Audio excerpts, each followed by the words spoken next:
Once again, thanks everyone for taking up the time to be part of this webinar today. So today we are going to be discussing on, as project managers, what are the various measures one can take towards reducing the risks in the project, and as well as trying to minimize the estimation buffers, which we usually kind of bundle with the project estimation. And the whole idea is to enable these two factors in order to be able to be competitive in the fixed bids and other projects that you are delivering. So that's the broad agenda today. So we will get started right away. Let's start with some basic stats on the project challenges across the world. So project management as is challenging, and particularly when it comes to the estimation and risk management and the overall management aspects. There are several figures that can give us insight on the challenges that people are encountering across the world. So there are things like the project rework ratio. If you take, for example, there is a rework ratio of at least 25 to 40% of rework that is coming in, right? And 50% of products are getting rolled back from production. That's stated by Gartner. Now, some of these things actually boil down to the point of how well the project is thought out. So when you say it's rolled back out of production, because it's not able to meet what it is supposed to do at a real time. That's the reason it's been rolled back, right? So not spending too much time into this, but the point here is there are so many challenges around, and it's not just a straightforward thing. And there are so many other factors that are involved in the project management. We'll share a couple more insights into it before we get into the crux of today's session. So this slide kind of throws a nice picture given by Gartner, which gives an idea on the percentage of issues or the causes for project failure. So if you notice, the bottom stack, which represents the functionality issues, more or less remain the same regardless of the size of your project. So whether you do a small project or a large project, you still are talking about 22 to 24% of issues coming up.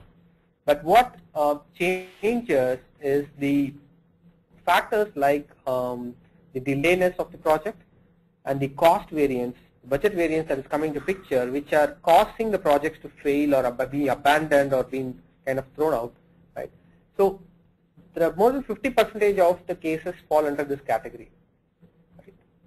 Similarly, if you look at the stack of projects being delivered on budget, you could see how many projects are being delivered, right? So almost 48% of projects are delivered, which is almost double the cost of the estimate, right? Double the cost of the budget. So 76% to 100% of budget variance happens in 48% of the projects.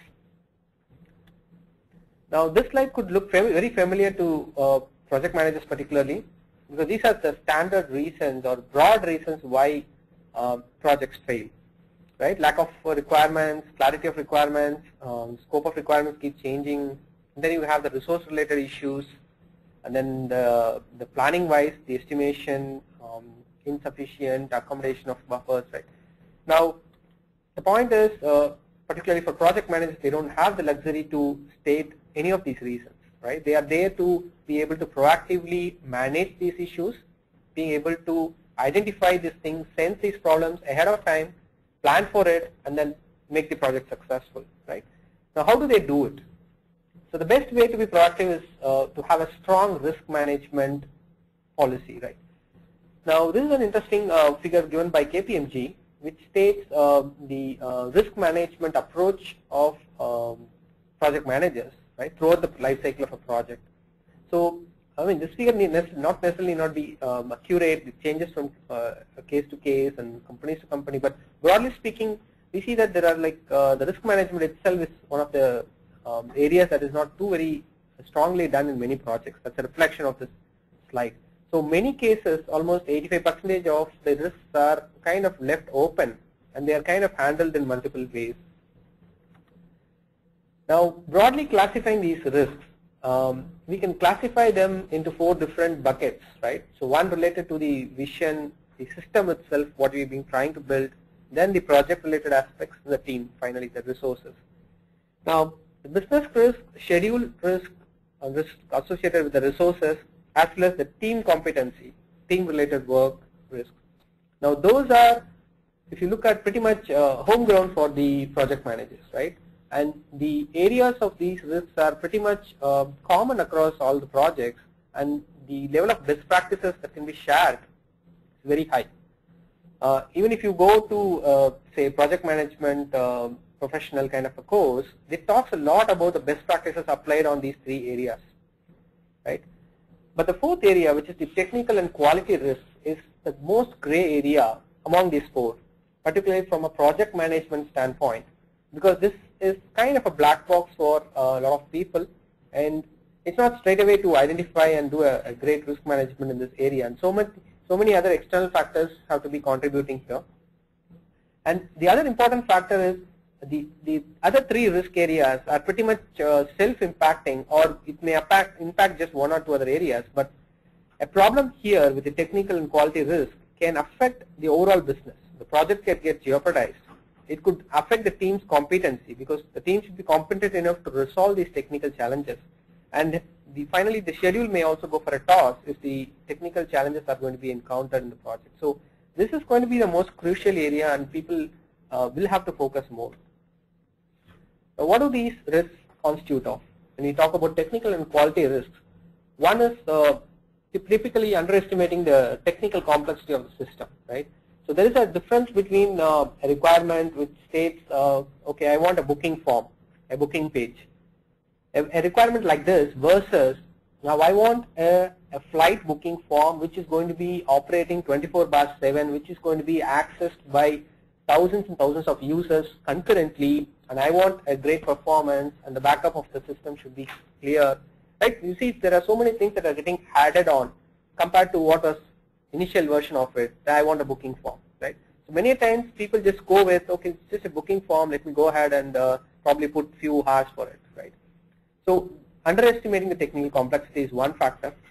And then how do you manage system complexity itself? How do you manage the various requirements, the various configuration that needs to come? Because in the process, you don't want to end up with a code that is too clumsy, that is too difficult to manage down the line. So that's going to give you another headache from a manageability point of view. And then focusing on the extensibility, testability aspects, the architecture itself should be stable, right? And the system not being able to scale up, meeting real-time conditions, and performance issues that may pop up within the product or the application, right? So if you notice all these keywords that we talk about, they all boil down to one important aspect, which is the non-functional requirements of a project.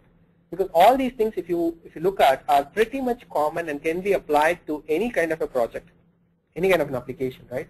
And same is the case with non-functional requirements, right? So what do you mean by non-functional requirements? Let's take a very simple example. Let's take two systems, right? One, a HR management system, right? A simple web-based HR system. The other one is a simple web-based banking system. Now, if we'll kind of slice down these functionality or the requirements of these different systems into various categories. So let's take the domain requirements. The domain requirements are pretty much unique to that particular product, right? So HR is going to be focusing on employee addition, management of employees, and so on. Banking talks about customer management, payment processing, right? Very unique. Now, if you talk about the next set of requirements, which is the adjoining requirements, we have this user authentication, role-based access control, right? User-friendly look and feel. Now, these are not the actual functionality itself, right? So, but these functionalities are required in order to be able to operate on the domain requirements, right? Similarly, the runtime quality requirements, like supporting X concurrent users, right? You may want to support a HR system, probably will require, say, a less number of concurrency. Whereas compared to a banking system where the concurrency is going to be pretty high, right? So it could vary from system to system, but the fact remains the same, which is the concurrency aspect still has to be taken care of. It's the volume and the level to which it has to be supported varies. Similarly, from a software management perspective, the modifiability, how quickly can I change my software to make it more powerful down the line? Can it work in a plug and play model? Can I have single code base, but I want to be able to serve multiple customers? So all those aspects come under this category. So what is the typical effort spent on fulfilling the requirements? Whatever we saw, the 4 areas. 40% typically is spent on domain, whereas the remaining 60% is spent on the supporting areas. This need not be true for all the projects. We have just taken some of the projects that we have experienced in the past and we have got data of, because many a times, particularly when you deal with product-related functionalities, right? The product itself may have a certain feature, but then you need the supporting features to be much more flexible to be able to operate it. Similarly, the implementation-wise, if you look at to implement the non-domain requirements, you'll have to spend a lot of time on the architecture and design part itself. So here, as you can see, 80% of the time will have to be spent on the architecture and solution design, whereas the coding itself is very minimal, right? Now, why do I need to worry about the non-domain requirements and what happens if I don't take care of? So this is again falling back into some of the project risks, right? Some of the reasons why projects even fail. So things like data loss, so you didn't plan for a proper backup, you didn't plan for a proper availability. Let's say you are doing a mission critical product or say a healthcare product, and the healthcare product is required to be available 24/7 because healthcare institutions across the world may access the product, right? So you don't want the application to go down all of a sudden without any backup, or you don't want the system to work incorrectly, because that's going to lead to a lot more complex issues, right? So some of the key things related are the business loss itself, which is where you lose the project, you lose the customer, and then your ability to be able to respond back to customers' changing requirements, how quickly are you able to address it, and how is the maintenance of these things going to be. So you can, one thing you can quickly write down code, but then how the code is structured, is it properly structured, is it well maintainable down the line, or am I going to spend double the effort in just maintaining it? Right? So these are some of the key risks if you don't take care of the non-domain requirements. And looking at the overlapping part of it, the overlapping increases drastically as you look at the remaining three portions, which is the adjoining requirements, the runtime, and the maintenance requirements. And we have noticed that as much as 80% of duplication or repetition is there from one product to another product. Like I said, concurrency still remains the same. It's the value of how much concurrency you want to support varies from product to product. So getting into the non-functional requirements. So non-domain requirement, non-functional requirement, they are interchangeable. Non-functional requirements, there is a big list of requirements, but not all the requirements are, all the list of non-functional requirements need not be supported by every single application or product. This is where the project managers and the business analyst role becomes important, to sit and identify which of these NFRs are important for my project, for this particular customer, for this particular business scenario, right? For example, scalability is an NFR which talks about your ability of your product or system to be able to handle growing amounts of or volumes of data. So today I am able to handle, say, 100,000 transactions per hour. So tomorrow, can I handle 10x times of it? If I have to handle 10x of times of it, then how much of change should I undergo? Is it a matter of adding another mission, or is it a matter of doing an architecture design rework? So that talks about scalability. So, and for certain products it becomes very important. For example, if you are doing the SaaS related products, right, multi-tenant SaaS kind of products, you have to plan for scalability. You don't have a choice, because your expectation is that you're going to get more and more customers down the line. So it's no more a choice, but you have to take into consideration. But if it's probably an enterprise application, maybe you know that it's not going to drastically change from 1x to 10x. So you may not give a very high importance to this NFR. But the crux is, somebody has to apply their thought process to decide which of these non-functional requirements are critical for them, which are primary and which are secondary. Some of the things are really have to be thought about for all the applications. One is availability, how far the system should be available, right? Is it 24/7, or are we talking about 12/5? Only on weekdays it has to be there, and it's okay if there is a downtime, or is it not at all okay? Do you want 100% availability, or are we talking about the 5 nines, 99.999 availability? Because it makes a lot of difference when it comes to your architecture itself. Right? Integration. How much of integration do you foresee? Do you expect to integrate with a wide range of variety of systems, or are you talking about just one system? Similarly, the second list also has various things. The deployment model, very important. How is this product going to be deployed? Is it going to be deployed on a on-premise? Is it going to be working on a hosted model? Is it going to be working on a multi-tenant model or an on-premise? Now, how do I support all these different models? Some customers, as a business strategy, they decide to go with a hybrid model, which means they want the product to be able to work in SaaS model, multi-tenant model, hosted model, as well as an on-premise. If this is the case, how do I keep it generic? Right. So some thought process has to go there. Some things like usability and how much of testability is there in the product. How quickly can I extend my product, modifiability and extensibility. So today I design my product, but tomorrow I know things may change. So if customers are coming with a change, how can I do the change? Or if there is an incremental thing that is happening, I already have a form done and I want to be able to add few more information to it. How quickly can I do this? So that's the extensibility part of it. So if you look at all these non-functional requirements, you will understand that it has a very good overlap with the functionality. So whatever focus you give for the product functionality, application functionality, similar focus have to be given to the non-functional requirements. And once you do that, you will definitely save a lot of time, a lot of rework. Functionality development becomes much more easier because most of the things are taken care by the NFR. It's just the logic of your functionality has to be focused on. Now, while handling this NFRs, some of the common myths or common mistakes, common pitfalls. One, I don't have an architect, so let me deal with the most senior most person in the team, right? So that doesn't work that way. As you saw, the NFRs deal with a different kind of approach. It's not the regular addition of a form or a regular crude operation that we are talking about. It deals with the design of how your system should work, the blueprint of the system itself. The other common mistake is the NFRs. How do you define the NFRs? Now, in some cases, customers are also not very clear. They will say, I want a high performance system. I want a rock solid system. These are very vague terms. Now, how do I measure if a system is rock solid or not?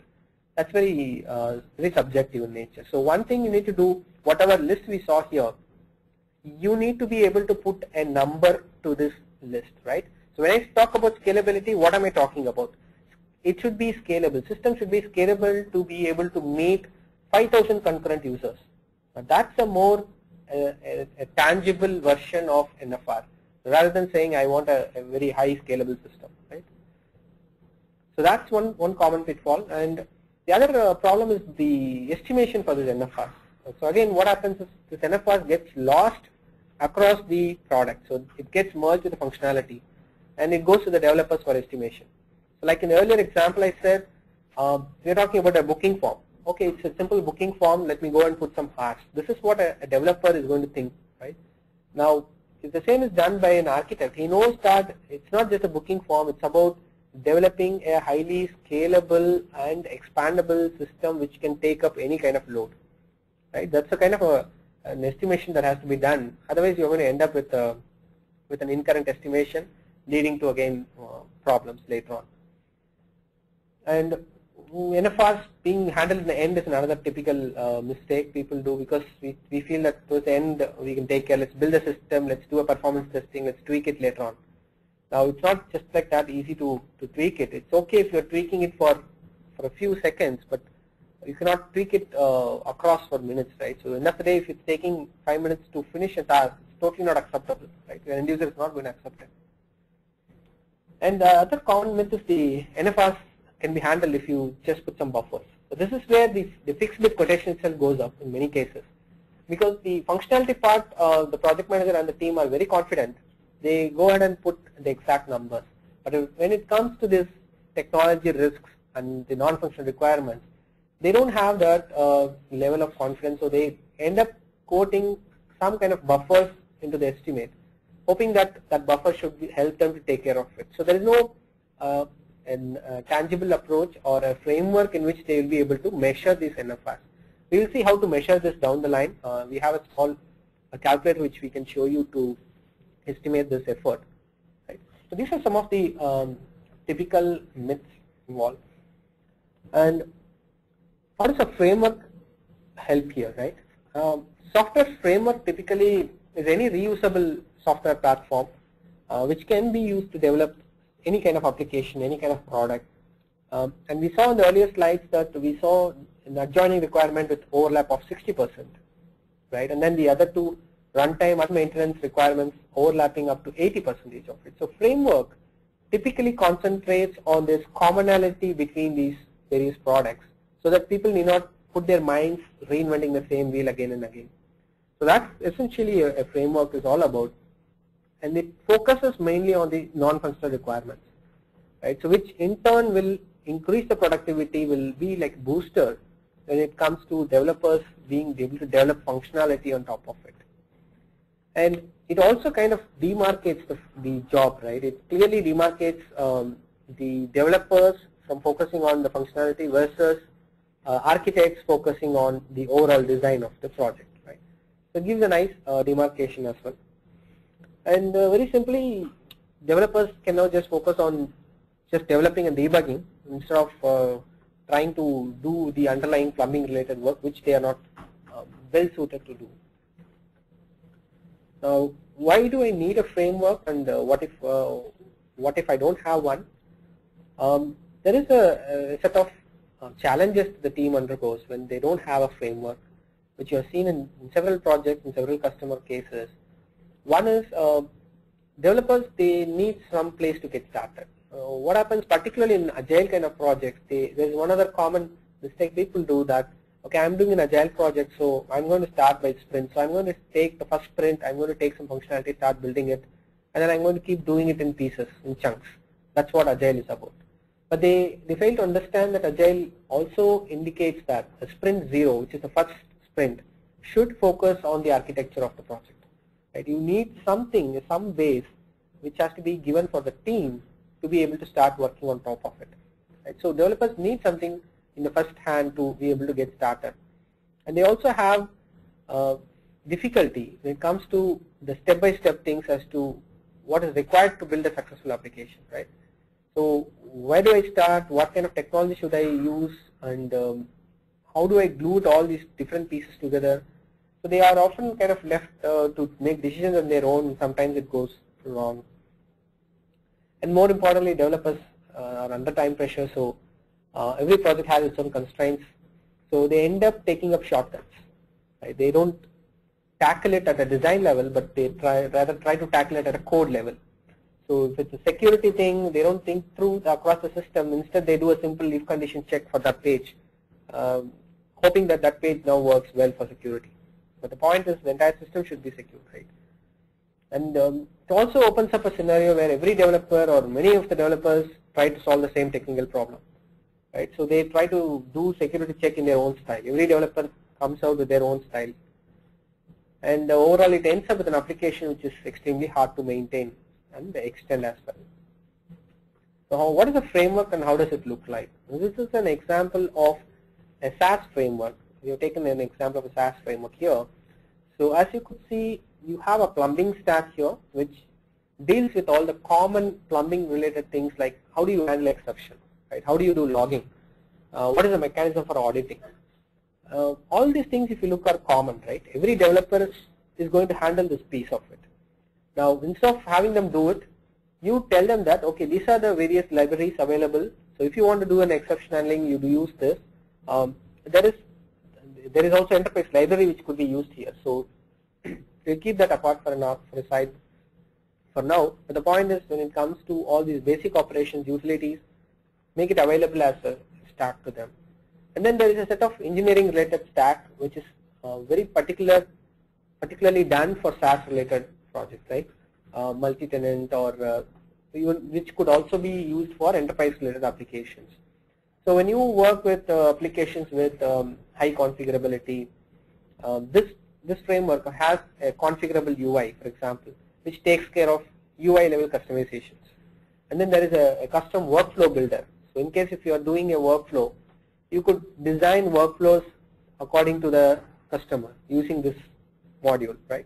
And then you have the user management, the ability to track various events within the product, the ability to schedule tasks within the product, notification, for example, being able to send out notifications to a lot of people through in the form of emails or FTPs, So all these again are common things, and each module does a particular job. These modules can be used by the actual product, and the product itself sits in the top. If you see in the top, you see the product specific functionality.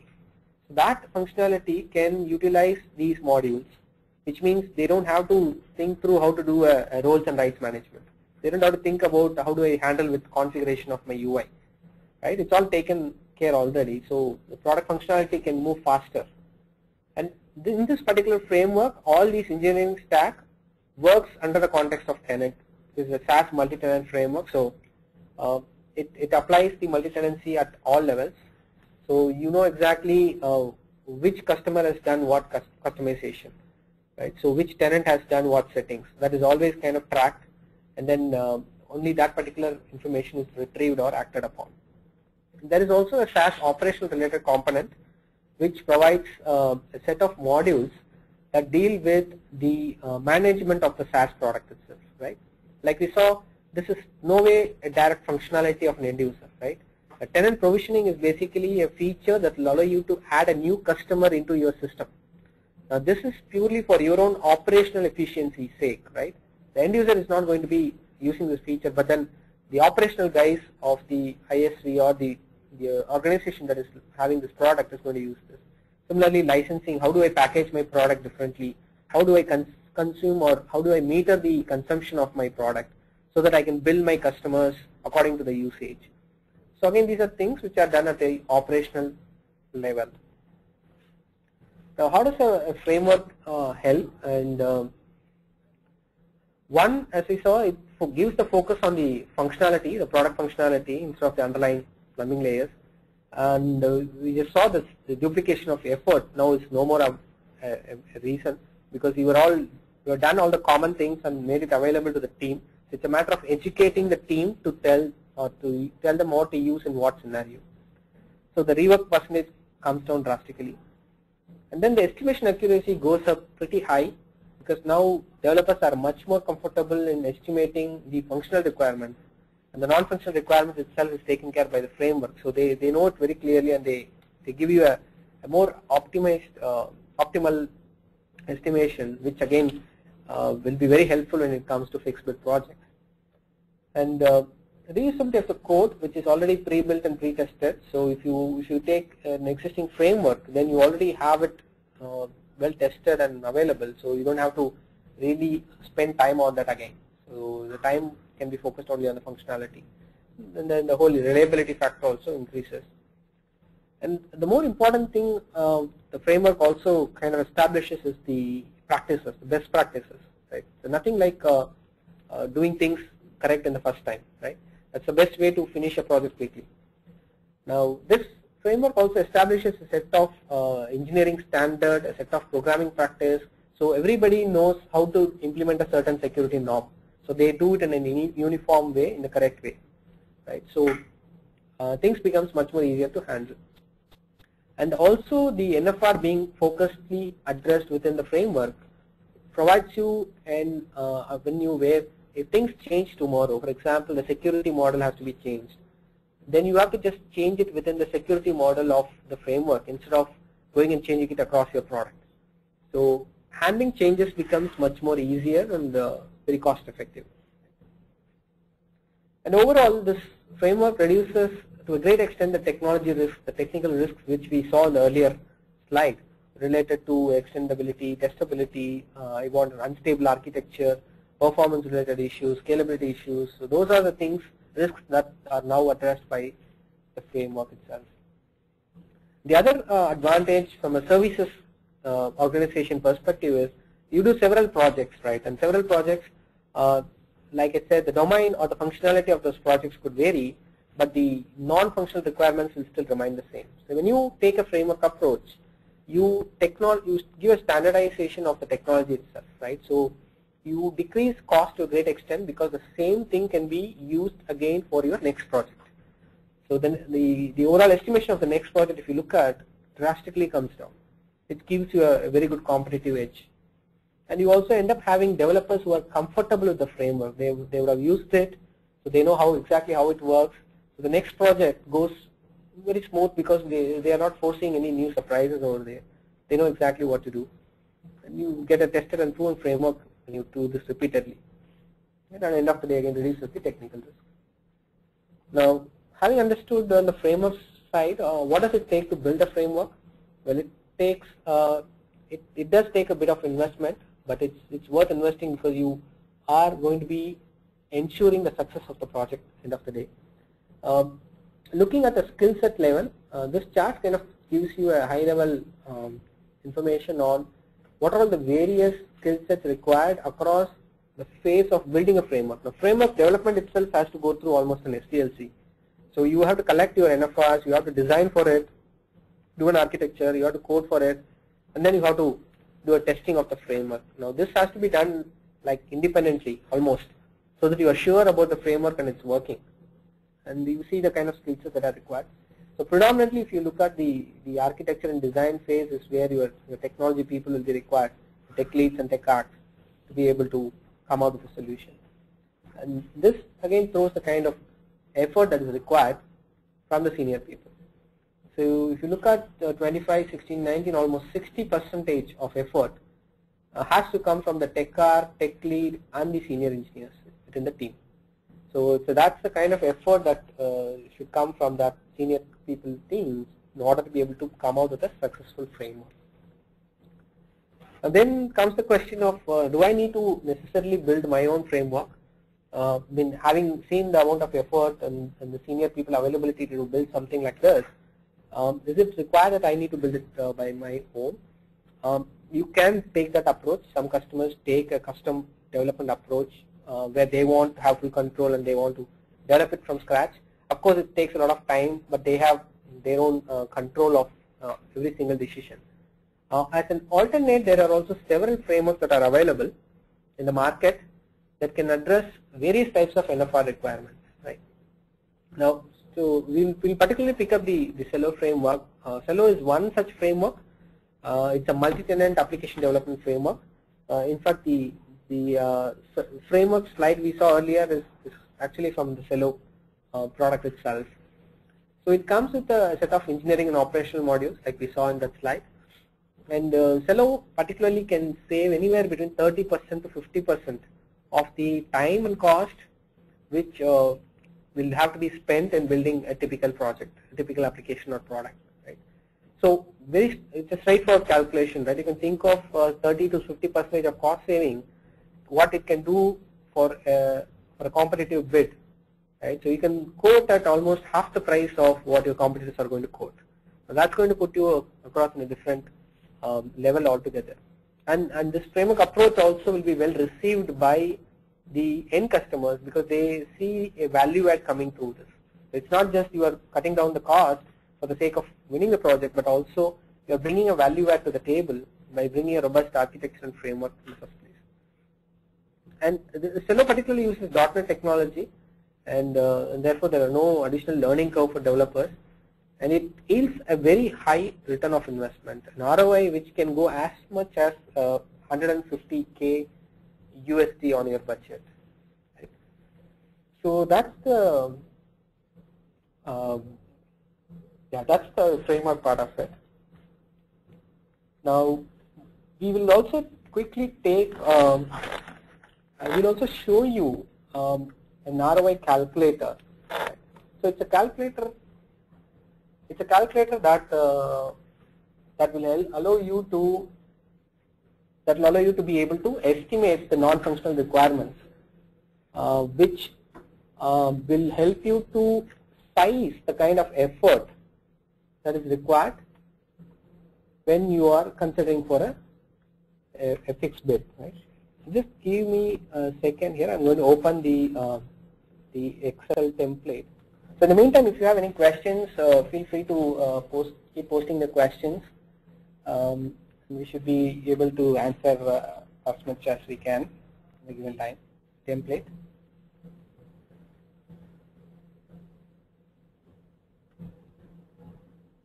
So there is one question from Vishal Verma. Usually the effort estimation is quite yearly in the project and specifically for fixed bid. You have a competitor as well. The level of details like architecture and framework is not decided by them. So you have to normally make many assumptions on how this should be handled? That's a very valid question and pretty much a scenario across everywhere. Now, the best approach you can take is there is always going to be an idea of the size of the project that you are dealing with, right, and the nature of the product you are dealing with. What happens is when you do the first cut of your estimation, many times people tend to miss out, or like we saw, underestimate the technical complexity because they don't have a checklist. They don't have an idea of what are all the various things that may impact the system. Now, the ideal approach in scenarios like this is to, if you have an NFR, what you should do is you, based on your level of understanding, you take the 5 or 6 non-functional requirements, do your own assumption. For example, when you take scalability, you can say, okay, based on understanding, I feel that this system should be scalable up to 3,000 concurrent users. Similarly, put for availability. I feel the availability should be okay if it is like 99.99%. So like this, if you list down for each of the non-functional requirements, and based on that assumption, you size up your estimate, and then go back to your customer and submit it. It does multiple things. One, it gives a proactive approach, right? So your customers will see it as a value add. They see that you are thought through on different angles, which they themselves might not have done in some places. And then, even though your numbers are going to be high, say for example, they understand that okay, it's because of these assumptions they are thinking, or you are come up with this number. And then they come back and say, okay, I don't think I need this level of scalability, you can cut it down. So they start giving their own recommendations on these things. So it's a nice guided approach to have your customers or pull information from your customers, and then also safely keep revising your estimate. But if you go in the first place ignoring all these things, then you are also in a trap because you're given a less number, and then going and increasing the number is totally unrealistic. So customers are not going to accept it. So we have the ROI calculator up now. So this is a calculator. We'll also share the link for downloading this calculator so that you can try it yourself. We have put together this calculator to achieve 2 things. One, as project managers, as developers, you can use this calculator to find out what kind of an effort has to be put in order to be able to build some of the common non-functional requirements. So we saw a set of NFRs, right? So this tool provides you a number, and a very tangible number to each of the NFR items, right? So that you know exactly what it takes, and then you can go ahead and consider it in your project estimation, right? That's one part of the thing. The other part of it is also a comparison on the ROI that you may get by adopting a framework, in this case Cello framework. So you will also see a comparison chart and ROI chart of it. It has instructions you can also go through. So I'll just quickly run through some of the key usage of this particular ROI calculator. There is an assumptions sheet which talks about a few things like how do you want the report to be seen. So if it's like any of the unit you can pick up. I leave it at person hours. And then what do you think is the average resource cost per month? Right. Let me probably put 1,000 USD is the average resource cost I'm going to spend, right, per month. And then how many developers are you going to use in building this application or project, and how many production servers do you foresee to use? The last two are more to calculate from an Cello perspective, right? What does it take? Now this sheet is the key sheet which has the complete set of items that deal with the non-functional requirements. So there are close to almost, I guess, close to 300, almost 295 line items are there. It gives a very exhaustive list, and what it does is we have organized it into several line items. For example, the first level is a starter stack level, right? So you have the non-functional requirements, then you have components, operational related things, engineering related aspects. The second level talks about, expands further. Under NFR, what are we talking about? So we're talking about customization, security, integration, and at the component level we are talking about the business rules, workflow. These are all generic things. So you could use the business rule for any product, any application. Similarly, workflow can be used anywhere. This is the ad hoc query builder and report builder, right? So it gives a second level of module. And then a third level which goes at the feature level. So within customization, what kind of features are we talking about? So here it starts with a simple UI change like themes and logo change to even going to the extent and changing the fields of a particular entity. So you have an employee form in your application, and the customer comes and says, I want to add, I should be able to have the ability to add 2 more fields to it, because when I go for implementation, my customers may ask for different information. So I should be able to quickly add these 2 fields without much of a data engineering work. And how do I do it? So extension fields will give you that capability. So on the fly, you can go add dynamic fields to your entities and bring them into the UI, right? So the data view extended fields gives you the capability to even bring that newly added fields into existing screens of your product. All this done through the UI itself, administration UI, done within minutes, right? So it saves a lot of time when it comes to the implementation cycles.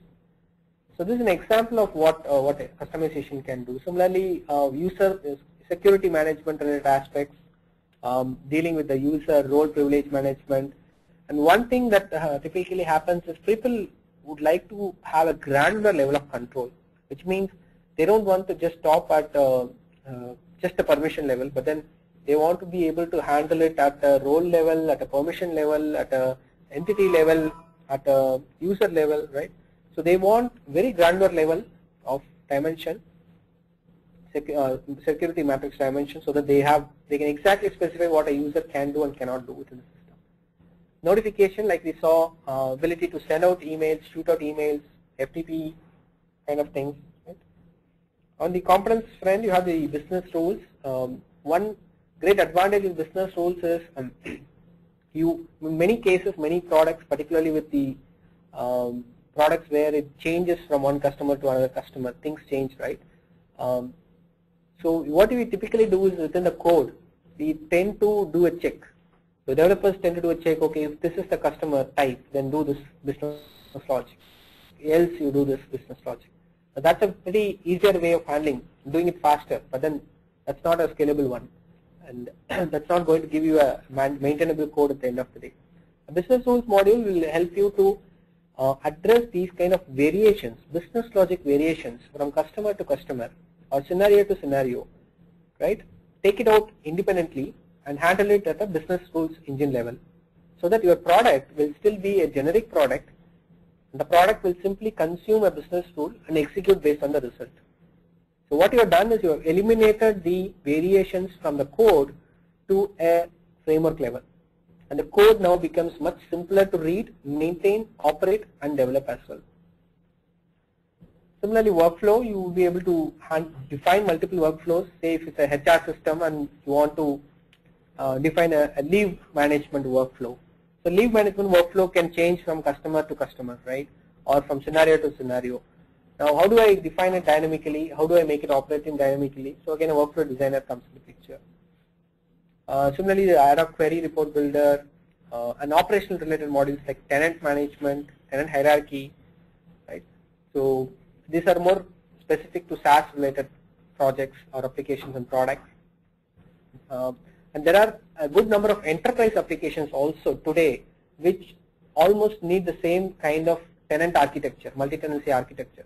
Because what happens is multi-tenant in nature is not necessarily a SaaS, a particular one. It's a generic approach, a style of architecture which allows you to handle different group of users under different settings, but using the same code base.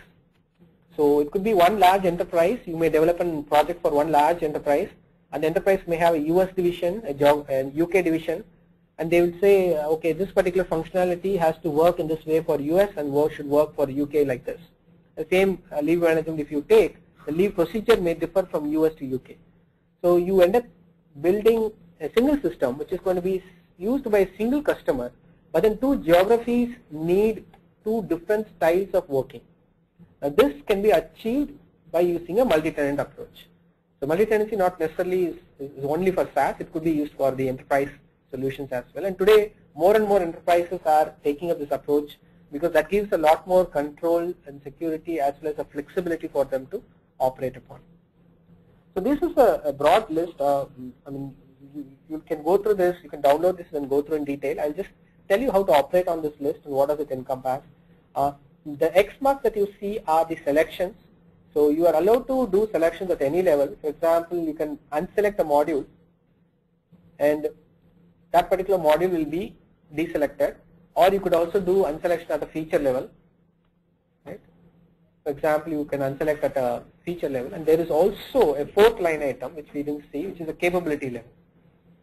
So you could even go at a capability level and mention that I don't want this particular capability. So it's a very granular level of control that you will have to determine what is available for you.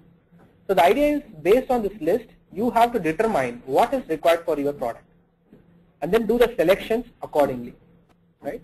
You will also see a quick view of what does it take to build that particular line item or that group of line items. For example, here we are talking about customization is going to take, for example, 1763 unit, and the unit comes from here, which is person hours. Right? You could also change it to percentage and maybe look at the report as well. So it reflects in days now. So it's 220. Right? Now there is, so once you have done all the selection here, you could go to this sheet, ground up sheet, which throws you a set of reports, right, which can give you an idea of what does it take. So here I have made some selection, right? I have deselected few items. Now it gives me all the breakup of what do I need to do it by myself, right? By my own. So at the outset, it says a total effort of almost 3000% is required if you want all the 300 line items. But not necessarily all the 300 line items may be required for you. So you may have to pick and choose. And this is the overall cost of what it brings you as well. Now the following is a series of charts which will give you a nice breakage of this information so that you can analyze it in more greater depth. For example, this one gives you the effort distribution by the layers. So we saw NFR, we saw components, operations, right? So it gives you a breakup by these 4 layers.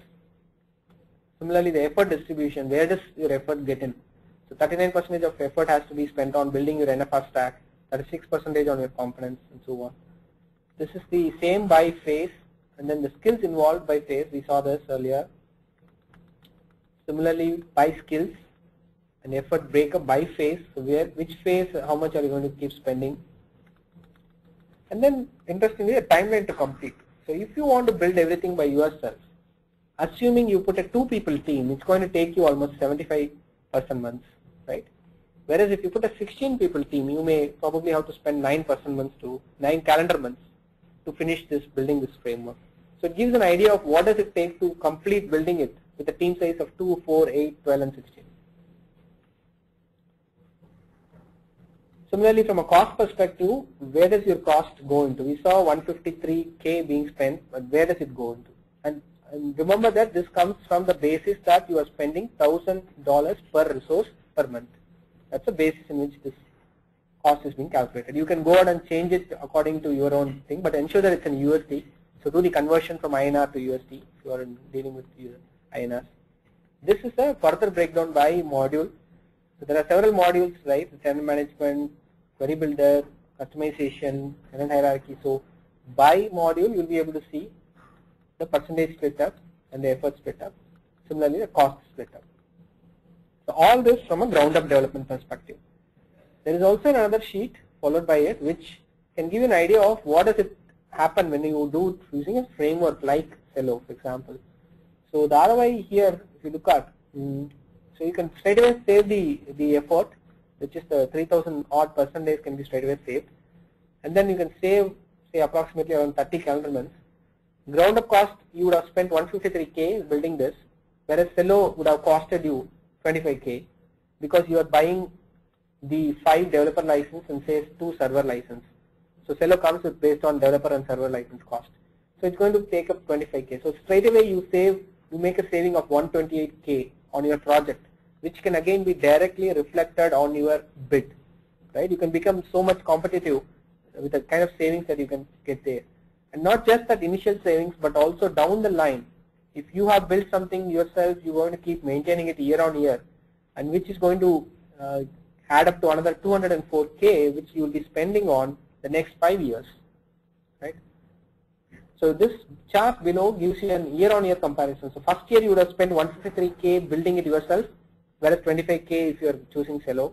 The second year onwards you will spend 30K, 38K, 42K, 45K and so on year-on-year in maintaining the thing what you built. But whereas here it goes by AMC, so you spend a very fixed amount, and then the whole cost difference gives you a lot more competitive edge. This slide again talks about from a cumulative perspective, what is the return on investment. So your return on investment can be as much as 382K in this scenario. This is all with the assumption that we have chosen all the line items. Like I said, if you pick up the line items that are relevant for you, you will see a much more a figure that is relevant to you and which is more realistic for your case. So we have this sheet available. We will be able to share this with you, and the URL of it is also available right here in this slide. We will share the slides as well.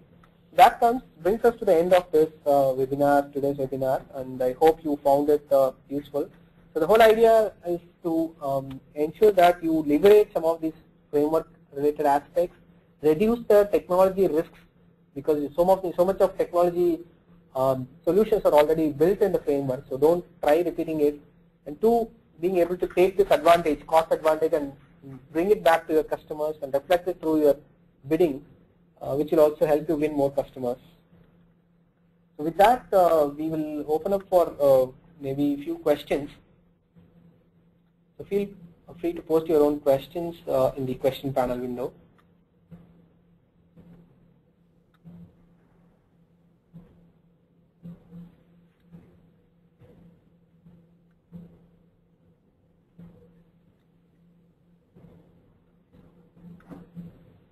Okay, so we have a question from Bhaskar Kumar. The question is, what is the difference between experience-based estimation and functional point estimation with respect to FR and NFR? I mean, this is more of a philosophical question. Like experience-based estimation, nothing can compete with an experience-based estimation. Because if you have done a project, if you have done end-to-end a SaaS development project, you know, for example, what it takes to build it. Now, not many of them have that experience, and that is where the framework part itself comes as a help. So we saw that so many line items gives you an idea of what all it constitutes of. Now you get an idea, and then you take it as a guideline, as a checklist. Then you go ahead and do it with your own estimation model. Whether you do it with any estimation technology, that's up to you. But then you'll be able to use this as a guideline in your estimation process. Now there is a question from Ashok Jain, which states, does new framework also manages dynamic scoping? I'm assuming dynamic scoping refers to your ability to include new customizations, new features dynamically into the product. Then yes, it is feasible, it is possible. Like I said, you can dynamically bring in a set of security features, you can dynamically bring in customization features, you can dynamically do data filter scoping. Usually data filter is done at a row level. You could also do at a hierarchy level, at a relationship level. For example, I should be able to see only records of my subordinates. Now this is very subjective, right? Which means it can change from person to person depending on the level. So framework brings in all these things. It's called data scope, dynamic data scope. For example, is one such feature of the framework which can address this.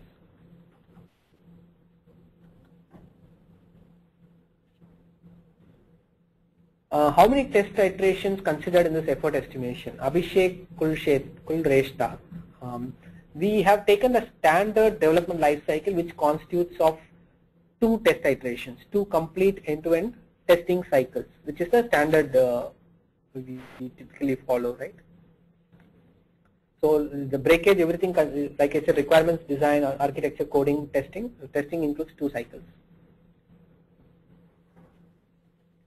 Now, Chandrasekhar Shivanand has a question around, do you have any advice on apportioning the framework cost across or each customer? This apportioning cost, the framework cost itself is something that is actually a good thing to do, because when you develop it for your own and then you try to use it repeatedly for several customers, you don't want to be able to apply the entire cost to a single customer. So when you get a savings, for example, you are able to save 100K out of the framework, you should be able to at least take 1/5 of it to the customer, right? And then that way you are able to recover some 20 to 25% of savings from each of the customers. That could be a kind of a benchmark for you.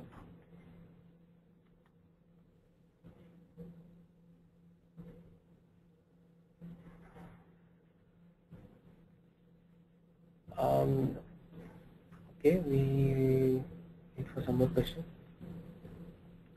There is a question from Riju C. How can we create our own framework? Yes, like we saw, there are the entire list of what a framework constitutes is there. We just showed you. It's also available. You can download it. So what does it take? It takes the amount of effort that we just saw. It takes the amount of senior technical people's availability, and then you should be able to do it yourself. So in this case, when all the items are selected, we saw it took almost 153 person-months of effort. So if you could afford an effort of that size, you would be able to build your own framework.